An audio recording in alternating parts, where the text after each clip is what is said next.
Welcome to the Deep Dive. Today we're plunging into something that, well, it might seem incredibly simple. Where does the water you use every single day actually come from? Yeah, it seems straightforward. For many of us, maybe in higher income countries, the answer is usually just one source, our tap, maybe some bottled water on the side. Right, pretty simple.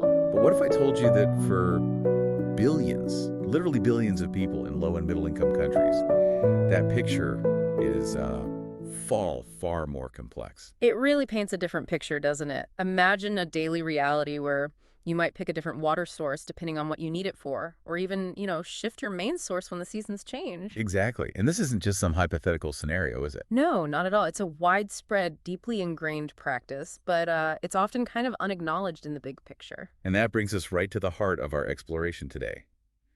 This vital yet often overlooked practice called multiple household water source use, or MWSU. Oh. Simply put, it's this widespread strategy where households don't just rely on one tap. They intelligently use different water sources for different needs. Like one source for drinking, maybe another for washing clothes? Precisely. And these choices often flex with the seasons. It's super common, but it's somehow created this kind of global blind spot for the very organizations trying to help improve water access. So our mission today is really to shine a light on this critical, often missed reality. We want to unpack why MWSU is so common, how the conventional ways of looking at water access have, completely missed it. Yeah, how did we miss it? And explore the surprising implications it holds for things like health, economic development, and even climate resilience. We'll also get into the opportunities and, of course, the risks it presents. Absolutely. And we're drawing insights from a really fascinating research perspective paper that brings this whole issue to the forefront. Okay, so let's start by trying to understand this blind spot. For decades, right, these big global efforts to monitor water access, like for the Millennium Development Goals, and now Sustainable Development Goal 6.1. The big UN goals. They've primarily focused on just one thing: a household's main source of drinking water. It's literally one question on surveys. Yeah, what is the main source of drinking water for members of your household? That's basically it. And the rationale behind that narrow focus, it's sort of understandable, isn't it? Well, yeah, there was a clear need for simple, consistent indicators, things you could use for global comparison to easily measure development progress, track things globally. Makes sense. And it's the JMP, the Joint Monitoring Program, which you probably know as the global gold standard for water data, that pulls together all this data from huge national surveys. Like the demographic and health surveys, DHS and MICS, the multiple indicator cluster surveys. Key tools. Exactly. Those are the big ones for measuring population health and development indicators.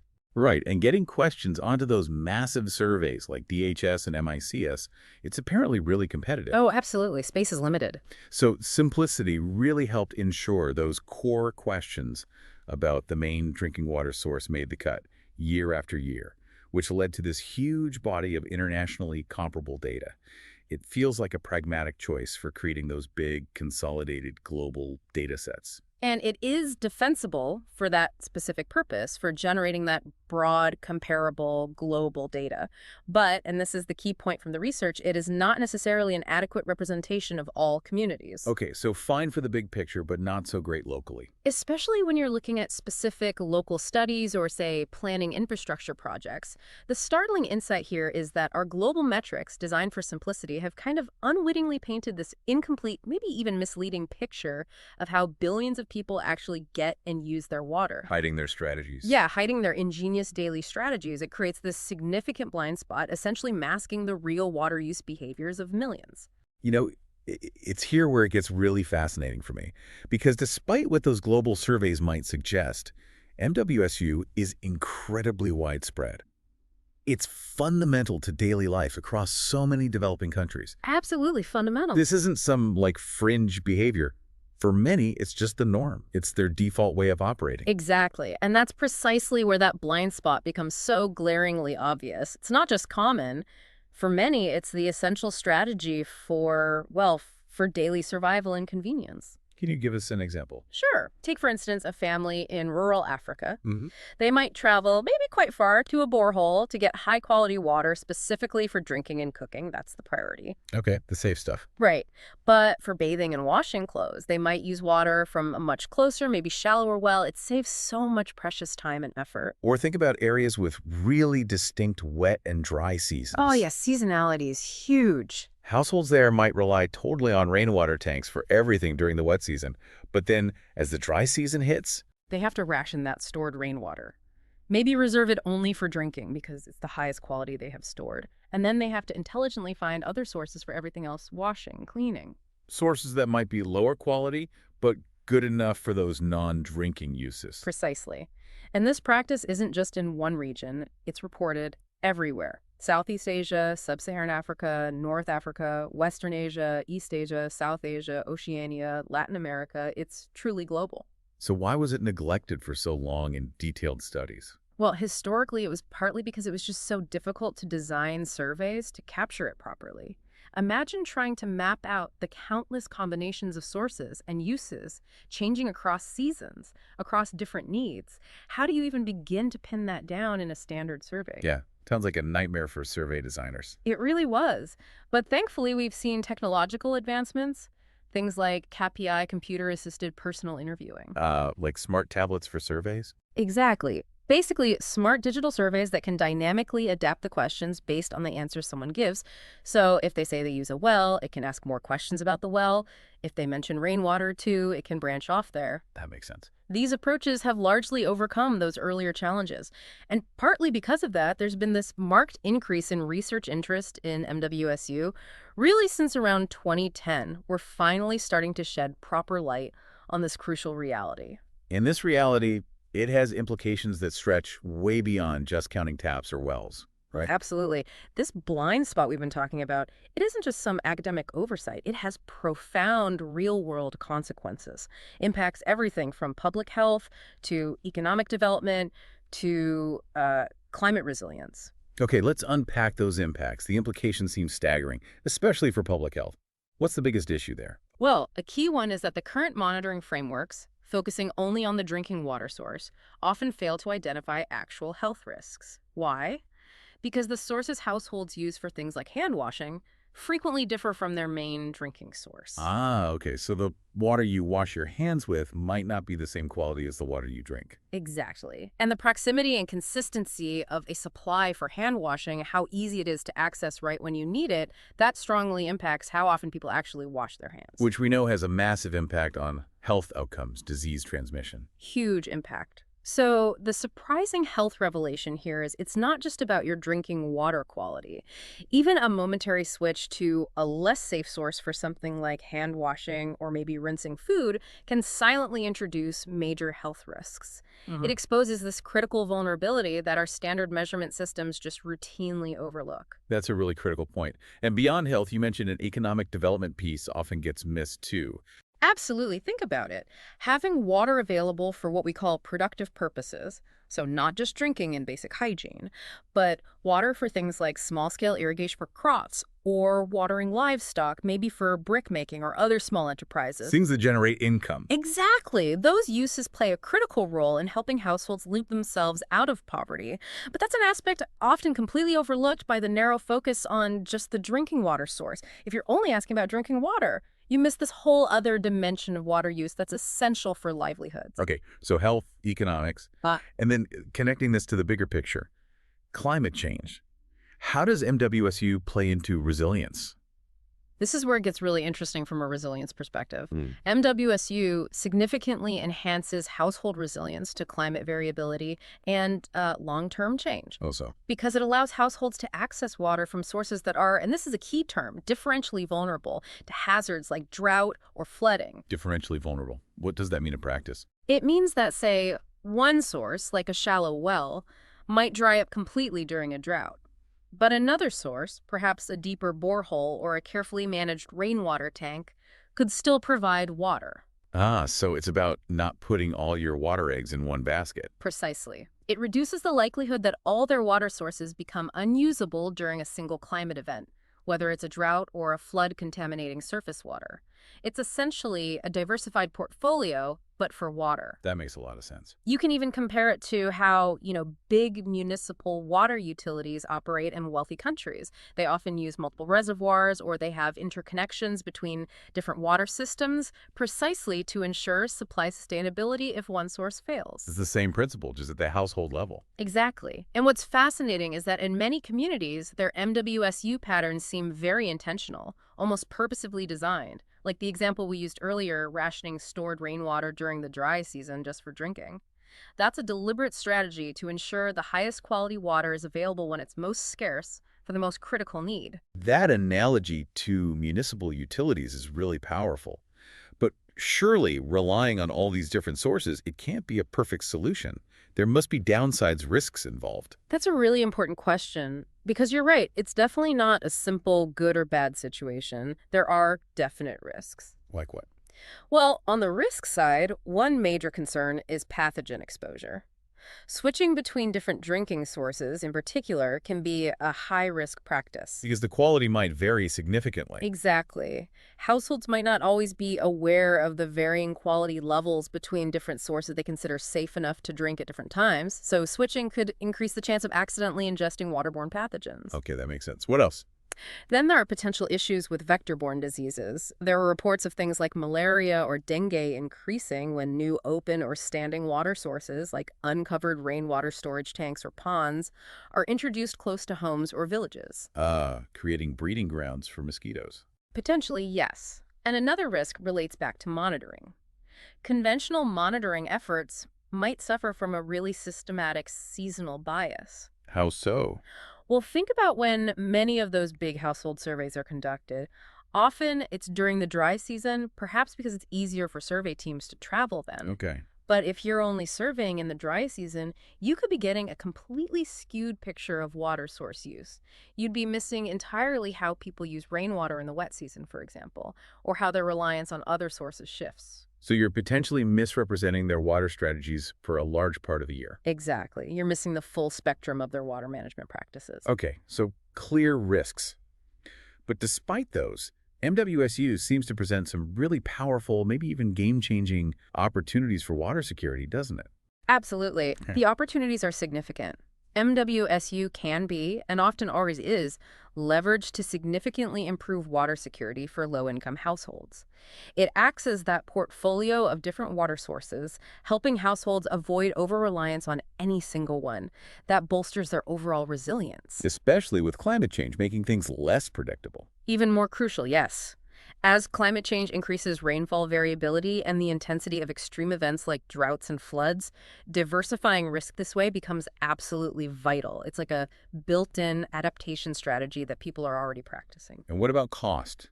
Is there an economic opportunity here too? Yes, and this is quite fascinating. There's a cost-benefit aspect.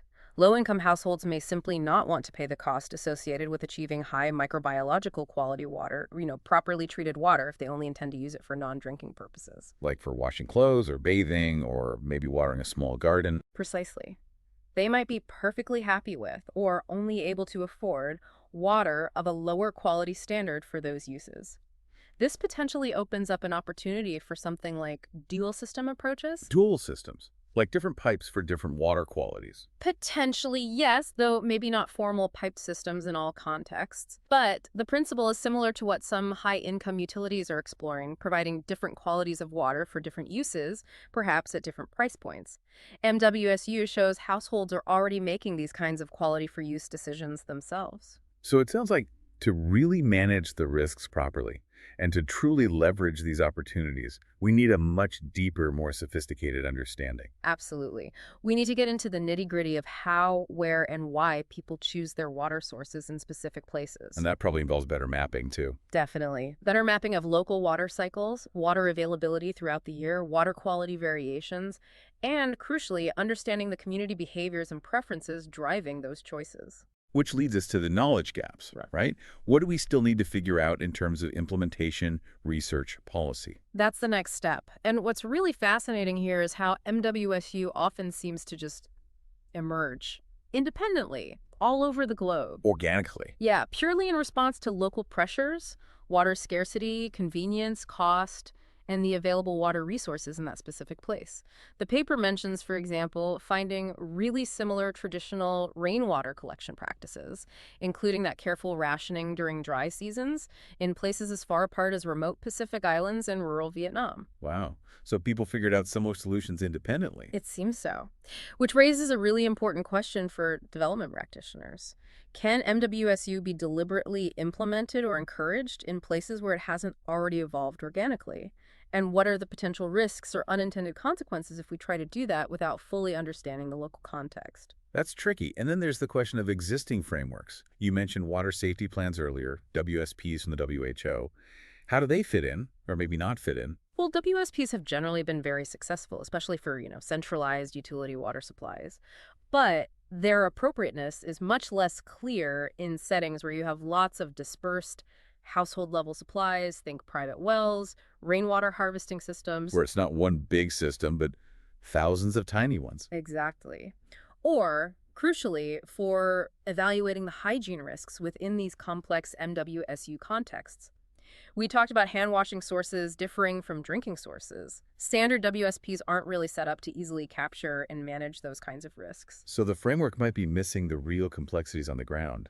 It seems likely. The paper notes that more recent WSP templates do mention alternative water supplies, but often the evaluation is still limited to assessing their potential as drinking water sources. So it's still focused on potability. Right. They often fail to adequately address the very real health risks that can arise seasonally when water quantity becomes insufficient for essential hygiene practices, like hand washing, even if the drinking water source itself remains safe. That seems like a major gap. It really highlights the need for a much more comprehensive integration of MWSU realities into WSPs, or perhaps developing alternative safety planning frameworks that are better suited to these complex contexts. And another challenge, you mentioned this briefly, is just the language we use in research, right?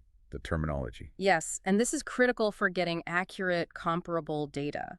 There's often a lack of precision and consistency in how terms are used across different studies. For example, are we talking about access to a water source, meaning it's physically available nearby? Versus actual use of it, meaning people are actively choosing to collect and use water from it. Exactly. Those are two different things. And similarly, distinguishing between multiple sources, which might mean, say, two different wells of the same type, versus multiple source types, like using a tap in a well in rainwater. The distinction seems crucial for understanding the strategy. It completely changes the data and what we think we understand about the behavior. We need more clarity and consistency there. Okay, so lots of challenges. But what's the path forward? It sounds complex to study. It is complex, but the path forward is actually clearer now than ever before, largely thanks to technology. Those electronic data collection platforms, the CPI systems we talked about. Smart surveys. Right. With their automated logic and branching questions, they make conducting detailed MWSU surveys much more feasible than they were with paper forms. We have the tools now. So we can ask these more complex questions at scale. We can. And we should also probably be doing more analysis of existing data sources that might already contain relevant information beyond just that single primary drinking water source question. Things like national censuses or specific modules within certain DHS surveys sometimes ask about secondary sources or seasonal use. We need to mine that data better. So pulling it all together, the main takeaway seems to be that MWSU is this widespread, incredibly important reality for households. Absolutely. Fundamental. Yet it's been largely underreported and underappreciated in the global water sector. Yes. And as the evidence for this behavior keeps emerging from more and more different contexts, the time is really right now for researchers, for implementers, for policymakers to actually measure it, understand it properly, and incorporate that understanding into their work. Because not doing so has had consequences. Potentially quite significant ones. This lack of understanding, it turns out, has likely led to, well, the paper provocatively calls them perverse outcomes from some of our own water interventions. Perverse outcomes, meaning interventions might have unintentionally made things worse. Or at least missed opportunities. We may have been overlooking or even undermining existing, efficient, and sustainable local water management strategies like MWSU, because we didn't see or value them. Missing chances to leverage local resilience for development and climate adaptation, maybe sometimes trying to fix what wasn't actually broken, and definitely overlooking what was already working well. Wow. So as we wrap up this deep dive then, It feels like we started by just, shining a light on the seemingly simple question, where does your water come from? Yes, simple question. Only to reveal this incredibly complex, intelligent world of household strategy, of resilience that our conventional frameworks have, maybe inadvertently, just hidden in plain sight for decades. It really makes you think, doesn't it? What if our existing frameworks for measuring global progress, things designed for simplicity and comparability, Huh. what if they're actually obscuring the full picture, hiding the reality of human ingenuity and resilience when people face resource challenges? Yeah. How might a deeper understanding of these localized, often complex, multi-source strategy actually lead us to more effective, more sustainable global solutions, not just in water, but maybe in health, in climate adaptation, and beyond? It really prompts you to think differently, doesn't it?